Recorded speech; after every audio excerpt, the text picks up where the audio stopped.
자랑은 인간이라면 누구나 가진 인정욕구의 발현입니다. 과하면 흉하지만 적당한 수준의 상호인정 품앗이는 사회적 윤활유로 기능하죠. 하지만 하면 할수록 손해보는 자랑도 있습니다.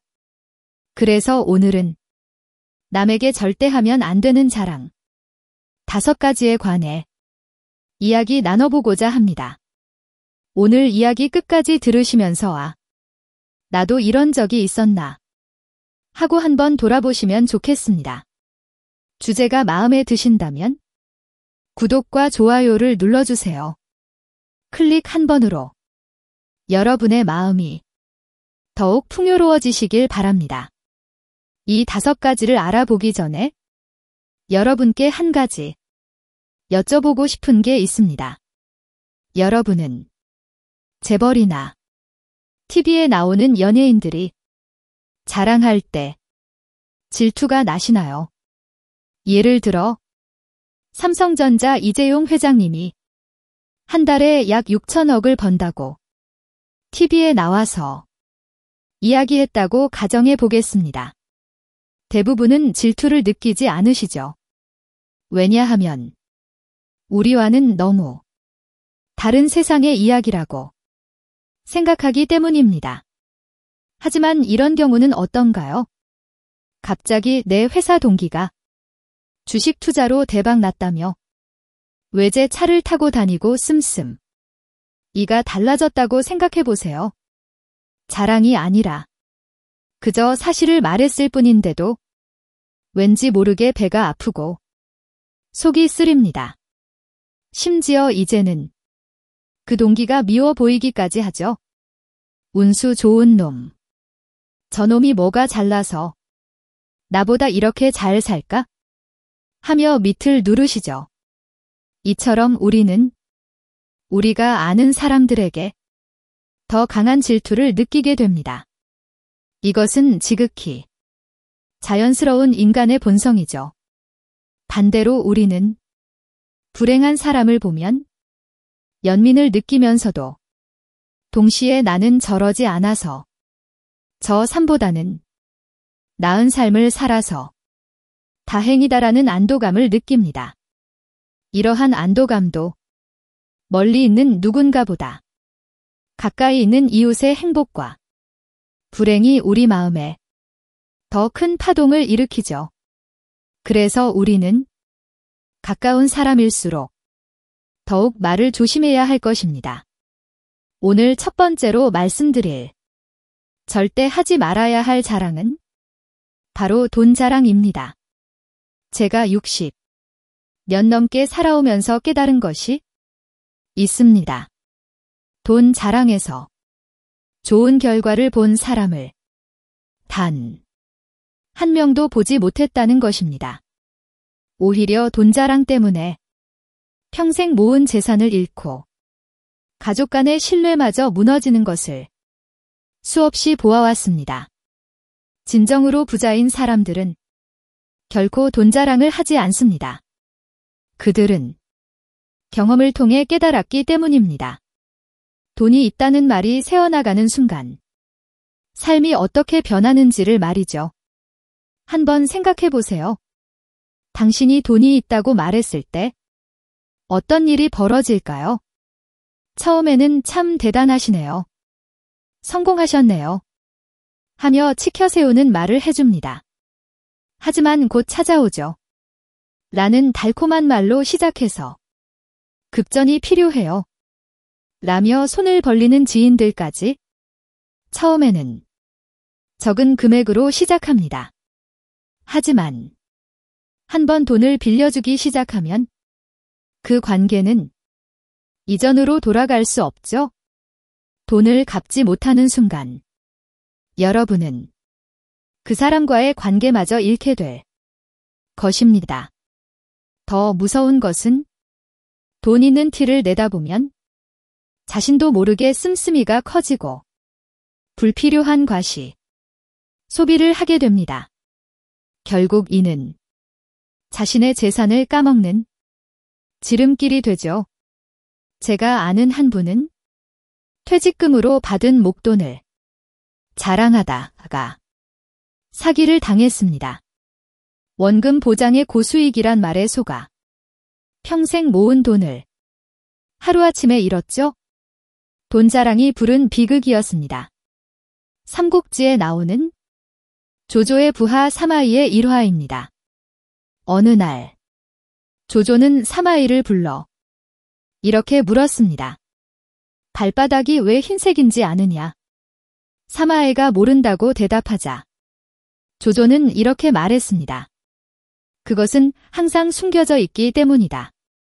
그 말을 들은 사마이는 깨달음을 얻어 권력을 장악하는 데 성공했습니다. 돈도 마찬가지입니다. 말하면 할수록 줄어들고 침묵을 지킬수록 불어나는 것이 돈의 속성이죠. 현명한 사람은 침묵 속에서 재산을 불리고 어리석은 사람은 자랑 속에서 재산을 잃습니다. 그래도 제가 열심히 떳떳 하게 번 돈인데 자랑 좀 하면 안 될까요? 이런 생각이 들 수도 있습니다. 또 내 주변 사람들은 진심으로 축하해 줍니다. 세상을 너무 비관적으로 바라보는 거 아닌가요? 이렇게 반문하실 수도 있겠죠. 하지만 현실적으로 보면 사람들은 당신의 성공을 겉으로는 축하할지 몰라도 속마음은 그리 편치 않을 겁니다. 단지 이를 표현하는 사람이 있고 속으로만 삭히는 사람이 있을 뿐이죠. 그래도 꼭 자랑하고 싶다면 한 가지 방법이 있습니다. 자랑한 만큼 베풀어주는 겁니다. 비싼 음식도 대접하고 여행 경비도 보태주는 식으로 말이죠. 그러면 사람들은 당신의 이야기를 들어줄 겁니다. 물론 그래도 마음 한켠에는 그래?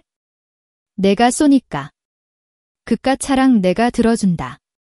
정도의 심보가 될 수밖에 없는 게 인간의 마음입니다. 우리는 늘 누군가의 선망 대상이면서 동시에 또 다른 누군가를 선망합니다. 내가 아무리 잘 살아도 더 잘 사는 사람이 있기 마련이고 내가 아무리 못 살아도 더 어렵게 사는 사람이 있습니다. 그러니 다른 사람과 비교하지 말고 내가 잘났다고 말하고 다니지도 맙시다. 그것이 결국 우리의 품격을 지키는 길입니다. 두 번째는 왕년의 자랑입니다. 중국 베이징의 유명한 관광 명소 중에 대문연수라는 곳이 있습니다. 안개 속에 울창한 나무들이 드러나는 풍경이라는 운치 있는 이름을 가진 명소였죠. 관광 안내서에는 신비로운 안개가 감도는 절경이라고 소개되어 있습니다. 멀리서 보면 고목의 나뭇가지, 가 안개 속의 숨은 모습이 꽤 운치 있어 보이죠. 하지만 실제 그 풍경의 정체는 뭐였을까요? 겨울철 사람들이 집마다 피우는 연탄 연기가 앙상한 나뭇가지를 휘감은 모습이었습니다. 멀리서 보면 마치 신비로운 풍경처럼 보였지만 가까이 가보면 그저 매캐한 연기에 불과했던 거죠. 이처럼 과거의 영광이 화려하고 대단해 보일수록 현재의 모습은 대비되어 더욱 초라하게 보이는 법입니다. 또 다른 사람들과 대화할 때 과거의 영광을 자랑하는 것은 공감대 형성을 어렵게 만들죠. 상대방의 관심사나 현재 상황은 전혀 고려하지 않은 채 자기 과거의 이야기를 늘어놓는다면 결국 대화가 아닌 독백이 되고 맙니다. 논어에는 남이 나를 알아주지 않는 것을 근심하지 말고 내가 남을 알아주지 못하는 것을 근심하라 는 말이 있습니다. 이는 과거의 명성이나 영광을 자랑하기보다 먼저 상대방의 이야기에 귀 기울이라는 가르침일 것입니다. 마지막으로 더 안타까운 것은 과거 자랑을 하는 분들의 속내입니다. 대부분 현재의 삶에 만족하지 못하거나 현실을 선할 의지를 잃은 분들이죠. 마치 매캐한 연기 속에 숨어 도망치듯 과거라는 도피처에 숨어 현재의 불만족을 잊으려 하는 겁니다.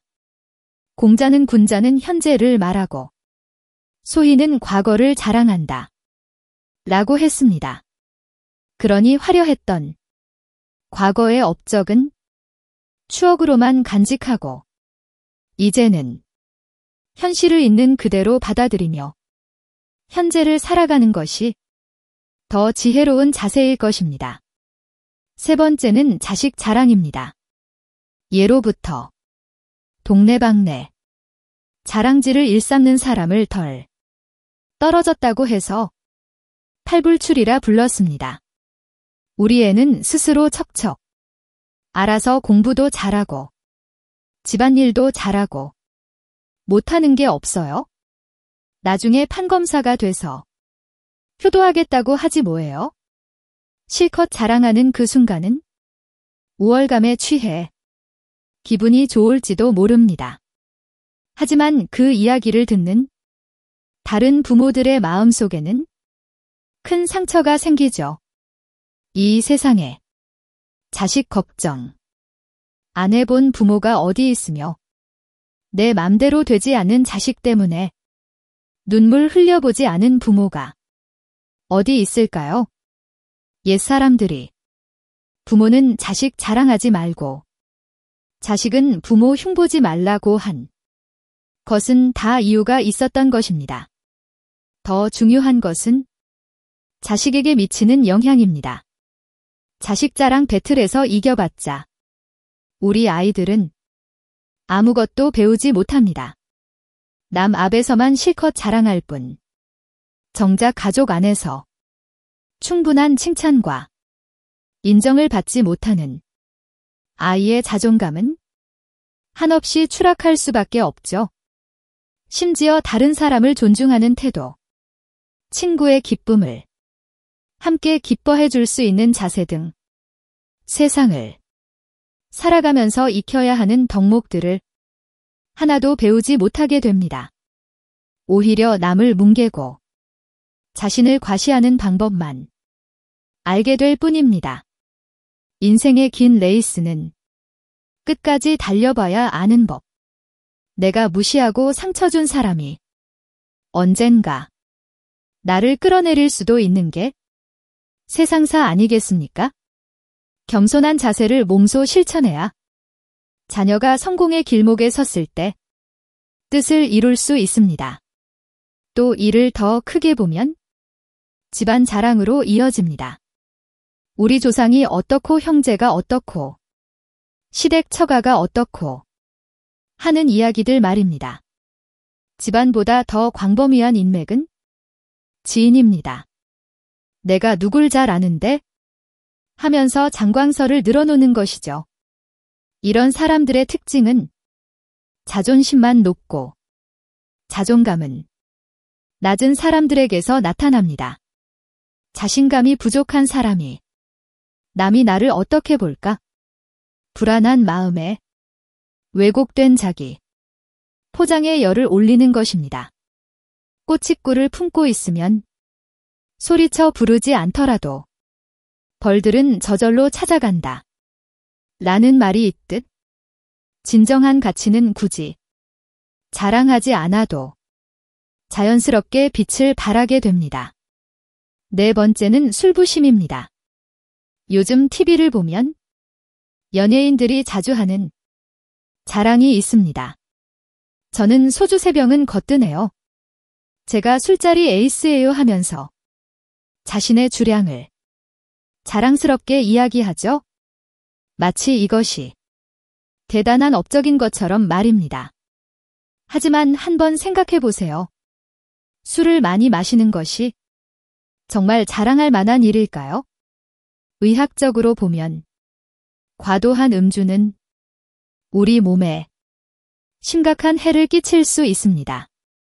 그런데도 많은 사람들이 이를 자랑거리로 여기는 것은 참 아이러니한 일이 아닐까요? 제가 아는 한 분은 젊었을 때 술자리에서 늘 내가 이 자리에서 제일 잘 마셔 라며 자랑했습니다. 주변 사람들 은 그를 술고래라며 우스갯소리로 놀리기도 했죠. 하지만 50대 중반이 되자 간 수치가 올라가 건강이 급격히 나빠졌습니다. 결국 의사로부터 술을 끊지 않으면 생명이 위험하다는 경고를 받았습니다. 옛 성현들은 술은 잘 마시면 백약 중에 으뜸이고 술을 잘못 마시면 만병의 근원이다 라고 했습니다. 두 잔의 술로 대화의 물꼬를 트고 서로의 마음을 나누는 것은 좋은 일입니다. 하지만 내가 술을 얼마나 잘 마시는데 하며 자랑하는 것은 결국 자신의 건강과 인생을 망가뜨리는 지름길일 뿐입니다. 더구나 주변 사람들도 내심 저 사람 술 자랑하는 걸 보니 참 유치하다 고 생각할 테죠. 술을 잘 마시는 것은 결코 자랑이 될 수 없습니다. 오히려 절제할 줄 아는 것이야말로 진정한 멋니자 자랑거리입니다. 5번째는 운전 자랑입니다. 나는 30년 무사고야. 난 딱지 한 번도 안 떼봤어. 내가 운전하면 항상 제 시간보다 일찍 도착해. 자동차를 운전하는 사람은 누구나 자신의 운전 방법이 안전하거나 뛰어나다고 생각합니다. 특히 오랫동안 사고 없이 운전했다거나 교통 딱지를 한 번도 떼지 않았다는 것을 큰 자랑거리로 여기죠. 하지만 이런 자랑은 매우 위험한 착각에서 비롯됩니다. 많은 운전자가 자동차 학원에서 얼핏 배운 지식만으로 하나밖에 없는 생명을 담보로 걸고 위험한 운전을 하고 있습니다. 면허를 취득한 후에는 더 이상 배우려 하지 않고 자신의 잘못된 습관대로 편하게만 운전하려는 것이죠. 내가 최고라는 생각에 옆 차로의 차량을 무조건 앞질러야 직성이 풀리고 신호등에 걸리지 않으려고 아찔한 운전을 서슴지 않는 것을 보면 안타깝기 그지 없습니다. 이것은 실력이 아닌 그저 재수가 좋았을 뿐입니다. 우연히 경찰에 걸리지 않았고 다행히 사고가 나지 않았을 뿐. 이런 운전은 목숨을 건 도박과 다름 없습니다. 우리는 레이서가 아닙니다.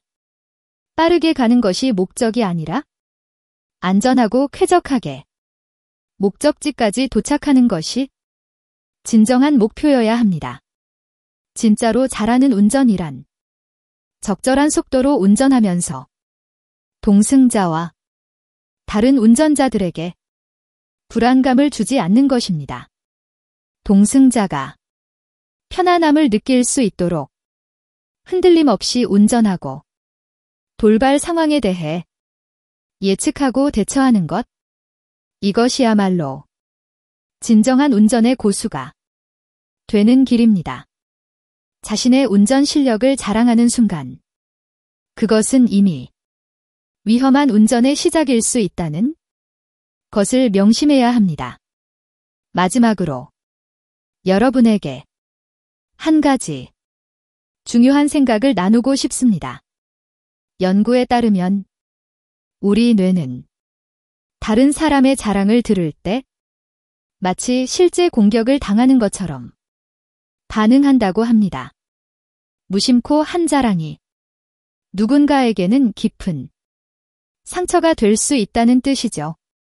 물론 자신의 성취를 인정받고 싶은 마음은 너무나 자연스러운 겁니다.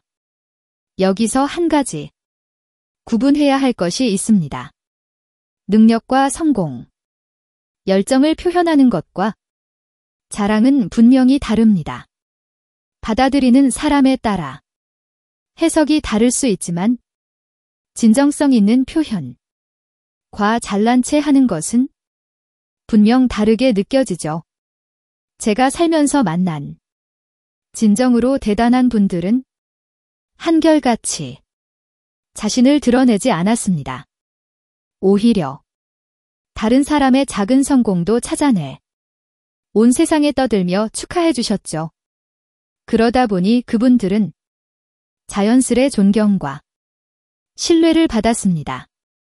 프란치스코 교황은 이런 말씀을 하셨습니다. 강은 자신의 물을 마시지 않고 나무는 자신의 열매를 먹지 않으며 태양은 스스로를 비추지 않고 꽃은 자신을 위해 향기를 퍼뜨리지 않는다.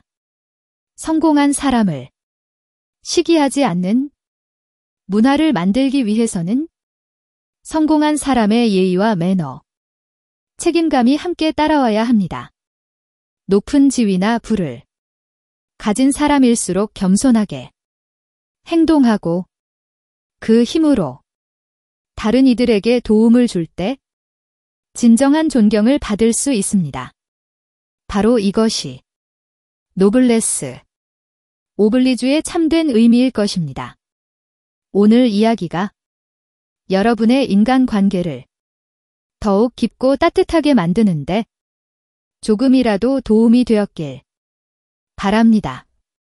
누군가의 자랑이 마음 아프게 느껴지셨던 분들 또는 내가 무심코 했던 말이 혹시 자랑으로 들리진 않았을지 걱정되셨던 분들에게 조금이라도 위로가 되었기를 희망합니다.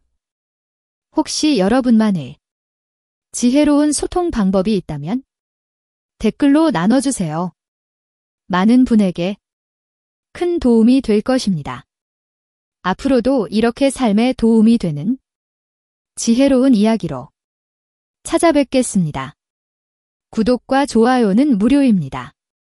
여러분의 한 번의 클릭이 더 나은 콘텐츠를 만드는 원동력이 됩니다. 오늘도 행복한 하루 보내세요. 감사합니다.